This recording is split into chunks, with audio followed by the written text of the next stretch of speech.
¿Qué dice el proyecto de ley sobre la discriminación y la violencia en el ámbito familiar? ¿Has escuchado tú ese término? Discriminación y violencia en el ámbito familiar. Artículo 12.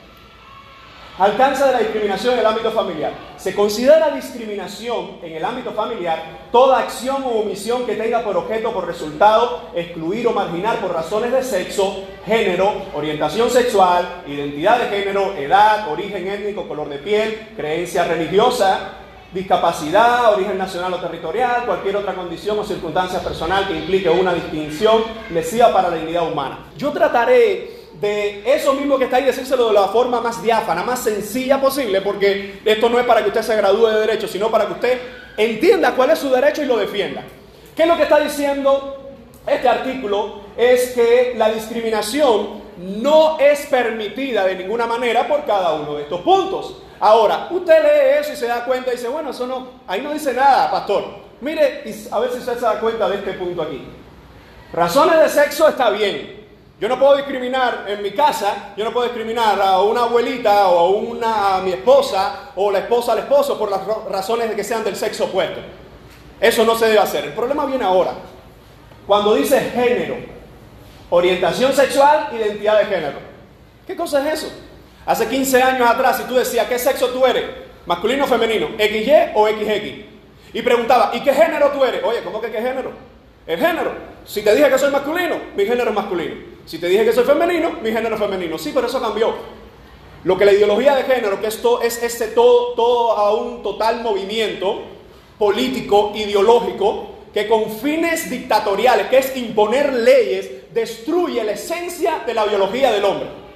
Usted es XY o XX. No hay otra determinación genética. O eres hombre o eres mujer.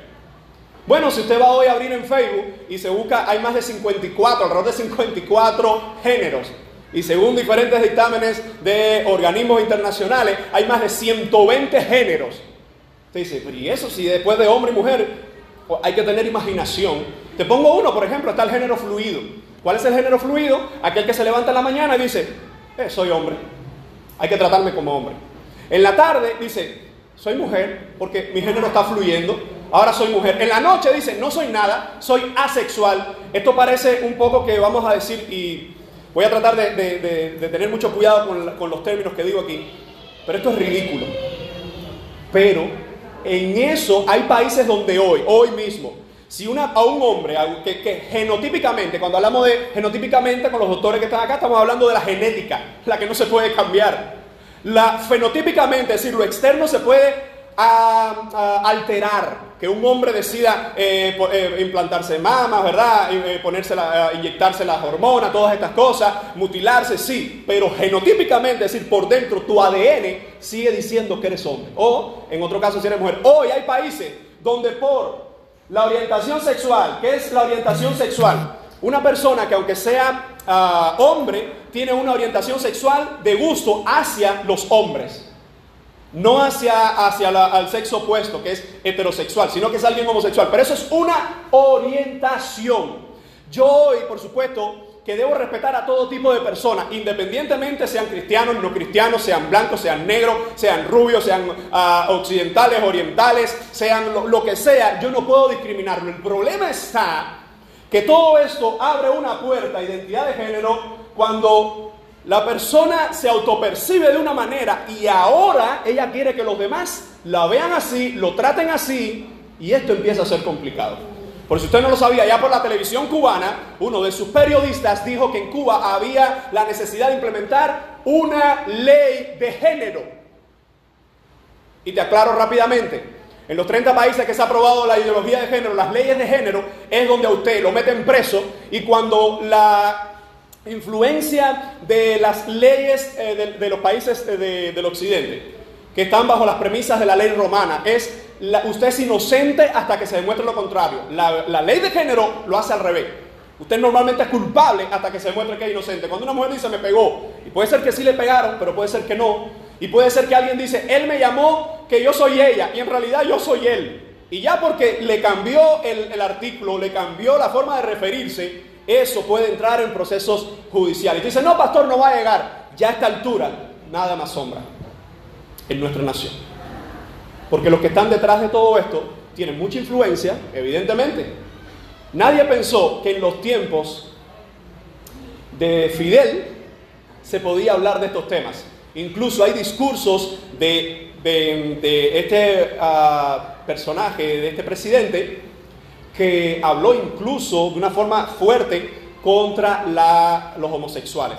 Y yo no estoy diciendo que eso está bien, yo no estoy diciendo que usted tiene que ofender a las personas homosexuales, pero se da cuenta que lo que hace 10 años atrás no se pensó implementar jamás en Cuba, ya hoy está como que esto es lo que Cuba necesita, que esto es lo que todo el mundo quiere, ignorando la historia cubana con el mismo José Martí, muchos de estos personajes. Pero hoy yo no voy a entrar en proceso de historia, yo quiero hablar más de las cosas objetivas que esto va a atacar y cómo defendernos ante ello. Así que, en primer lugar, hasta aquí todo parece un poco normal, todo parece que no es tan complicado sobre la discriminación y la violencia en el ámbito familiar. Pero, mira lo que dice el artículo 13.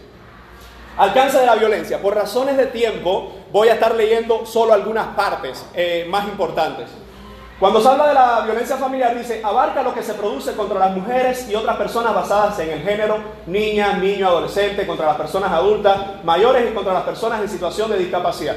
Eso ahí usted lo lee y dice, eso está bien, claro. Claro que no está bien que se discrimine o se violente, que un hombre le dé golpe a su mujer, eso no está bien.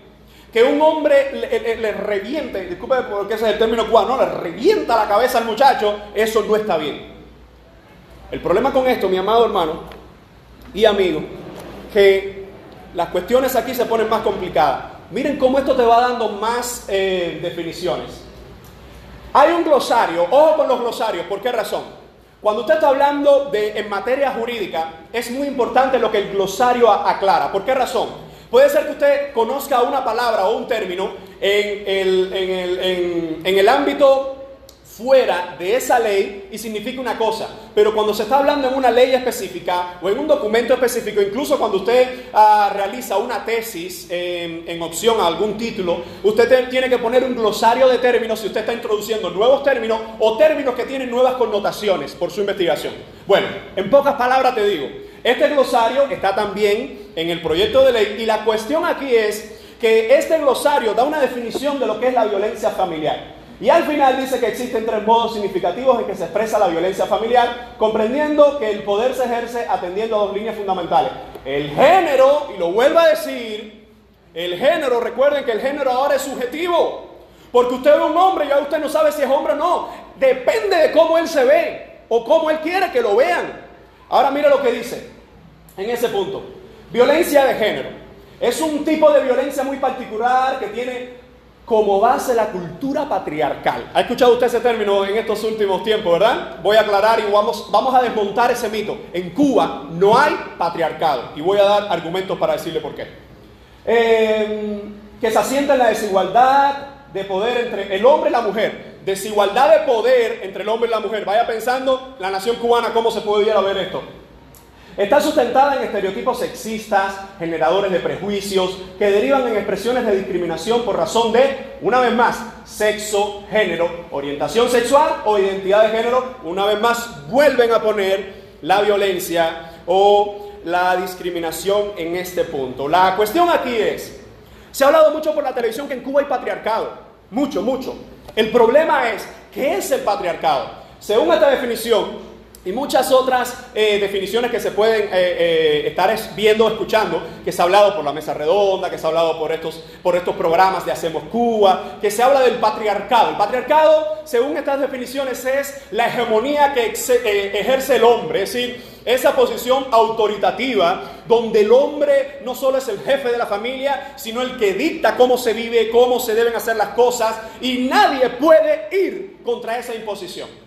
En Cuba es cierto que hay algunos hombres así, pero hoy vamos a ver rápidamente si en Cuba esa es la cultura que predomina. Mire, si usted me dice que esa es la cultura de hacía 40 años atrás, de hacía 60, 70 años atrás, pudiera ser.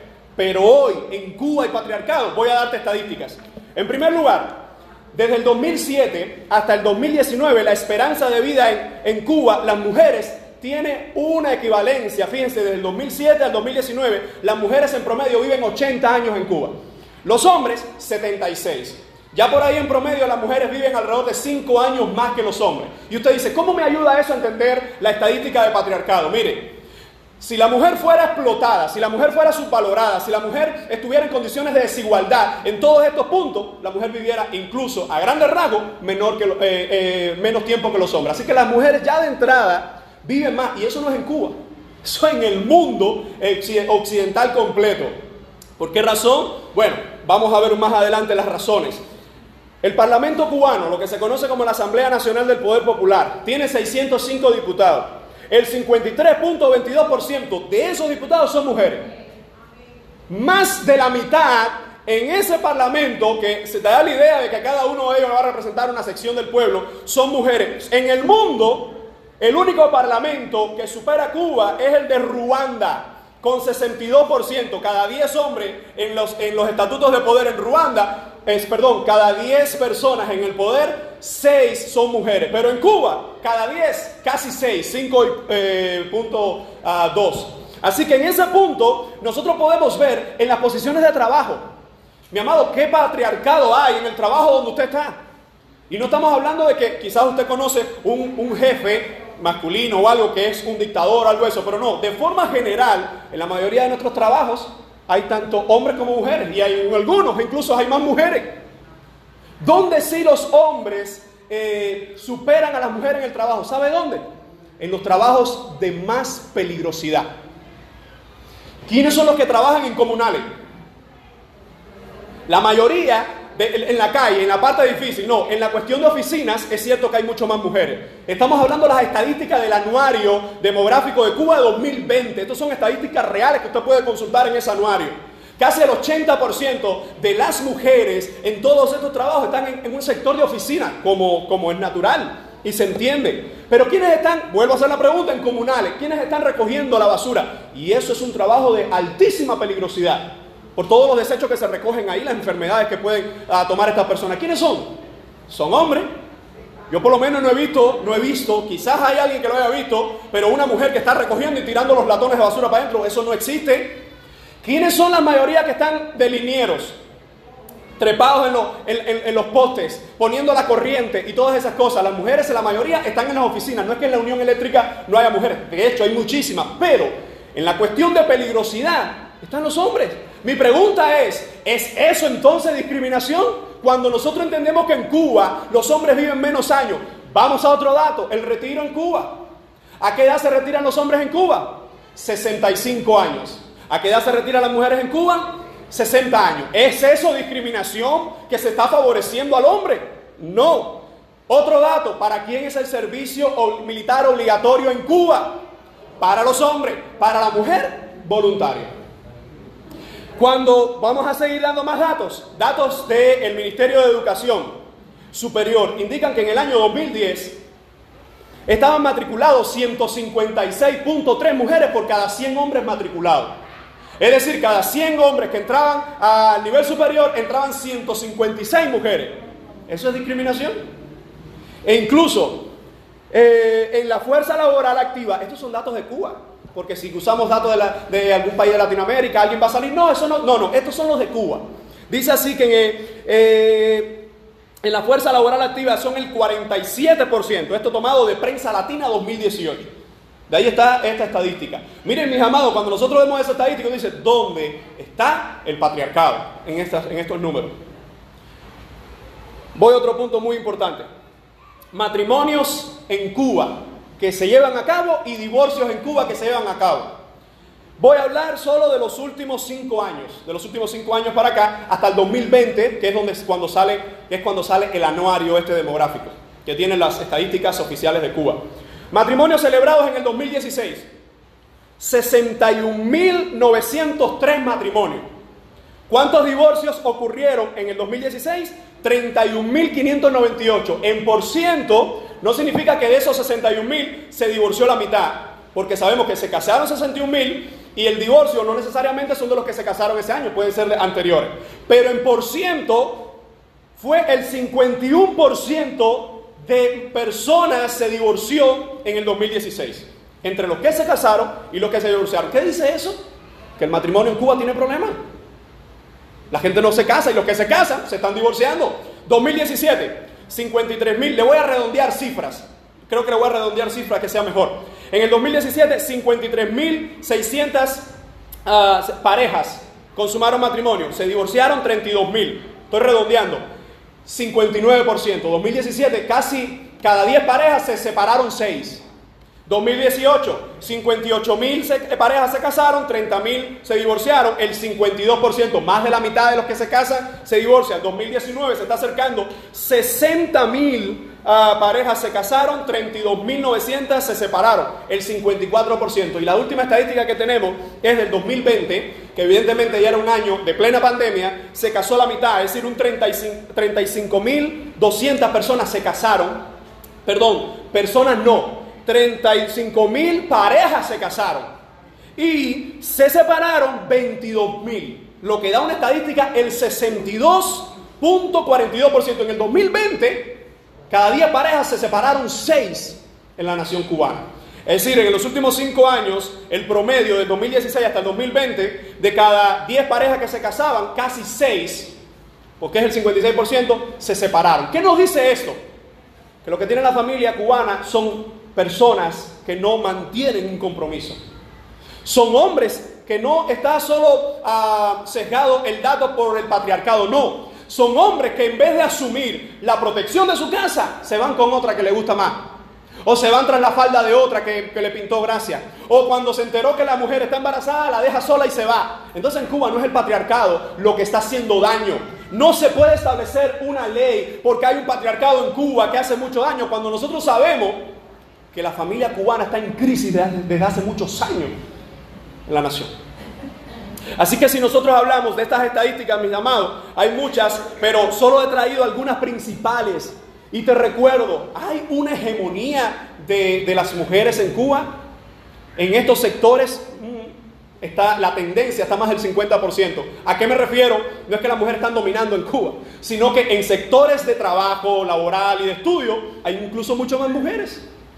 ¿Es eso patriarcado?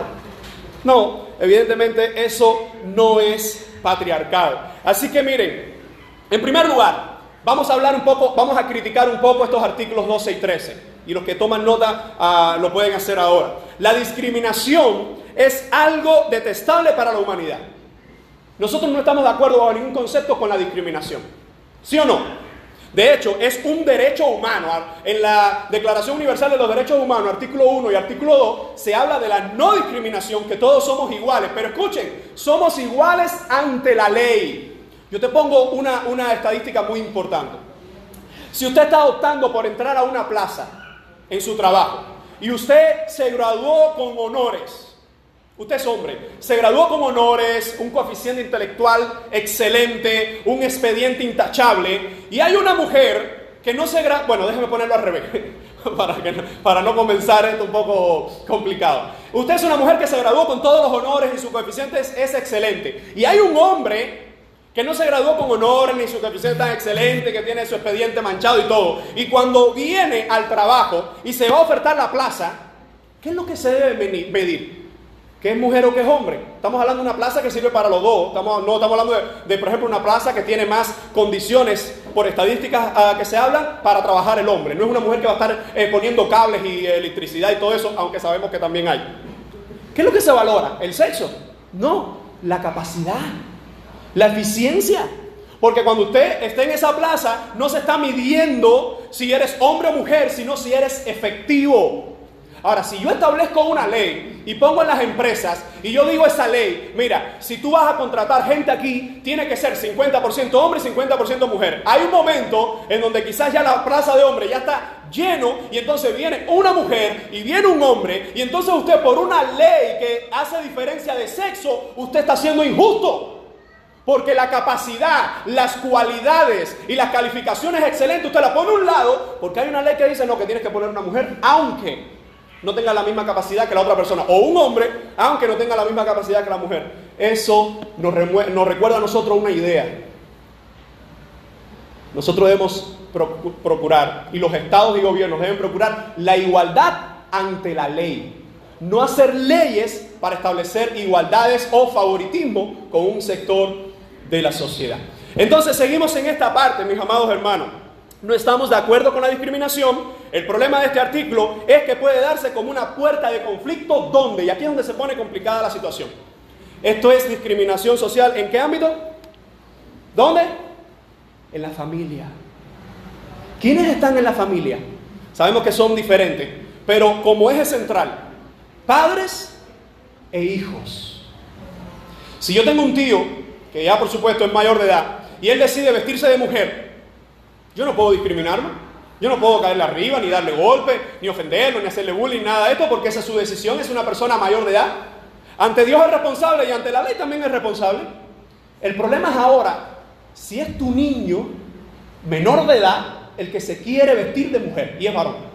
Si es tu niña menor de edad la que se quiere ahora vestir de varón y quiere no solo vestirse de varón. Miren, hermano, ¿a dónde llegan estas ideologías que llegan al punto de ser extremas? Mi hija tiene 3 años, va a cumplir 3 años. Si ella en ocasiones nos ha dado perreta porque quiere coger una tijera, porque en algún momento la vio, y yo le digo que no y punto, y puede dar la perreta que ella desee, pero yo no le voy a dar la tijera. Algunos que tienen niños ya que son más mayorcitos, tienen 11, 12, 13 años, dicen, mami, me voy para la calle. Y quizás usted lo puede dejar salir y dice, hay un horario y también a dónde vas a ir porque la situación está peligrosa. Y su hijo dice, no, yo quiero salir. Y dice, no vas a salir hoy porque yo determino que no vas a salir. Creo que por la situación como está y mírala como está, no vas a salir, punto. Y nadie se mete en eso. Pero ahora el niño decide cambiarse el sexo. Ahora el niño dice que es de un sexo diferente. Y si usted se contrapone a lo que el niño decide, recuerden lo que está diciendo aquí, la discriminación es ¿por qué? Razones de sexo, orientación sexual, identidad de género. Miren, mis hermanos, esto, yo no estoy diciendo que va a ocurrir, yo estoy diciendo que esto abre la puerta legal para que si el día de mañana su hijo menor de edad, yo no estoy hablando de niños mayores de 18 años, que ante la ley son juzgados como mayores. Estoy hablando de niños de menos de 18 años que están bajo nuestra patria potestad, que es lo que hasta ahora tenemos, aunque más adelante vamos a ver que también se cambian los términos de patria potestad. Todo esto está encadenado. Una cosa va llevando a la otra. Esto no fue gente que se sentó y dijo, vamos a hacer esto. No. Esto tiene metodología, esto tiene un rigor objetivo para lograr un fin final. Para lograr un fin. Así que en ese punto, ¿qué es lo que dice la Convención sobre los Derechos del Niño? Mire, la Convención sobre los Derechos del Niño es aunada en 1989. Cuba pertenece a esa Convención de los Derechos del Niño. Y estoy citando esta porque hay otras que Cuba no está. Y esta Cuba la firmó, que está de acuerdo con ese contenido y se sujeta a ella. ¿Qué dice la Convención de los Derechos del Niño, artículo 14.2? Dice de esta manera, los Estados partes respetarán los derechos y deberes de los padres. Y en su caso de los representantes legales de guiar al niño en el ejercicio de su derecho de modo conforme a la evolución de sus facultades. En otras palabras, es decir, lo más sencillo posible, la Convención de los Derechos del Niño dice que los estados que han firmado esa convención tienen que respetar tu derecho y mi derecho como padre sobre mi hijo. Si mi hijo se quiere vestir de mujer, y estoy hablando ahora de vestir, ya por la televisión cubana se está hablando de clínicas de cambio de sexo, por la mesa redonda.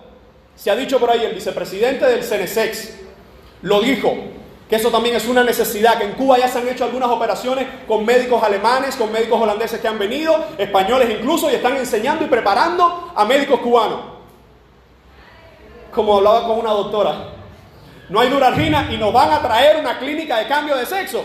Pero los que están detrás de la ideología de género, Planned Parenthood, la asociación de George Soros, la asociación Rockefeller, y escuchen, Planned Parenthood en 2015 estuvo reunido con representantes del CENESEC en Cuba. Eso está en las noticias.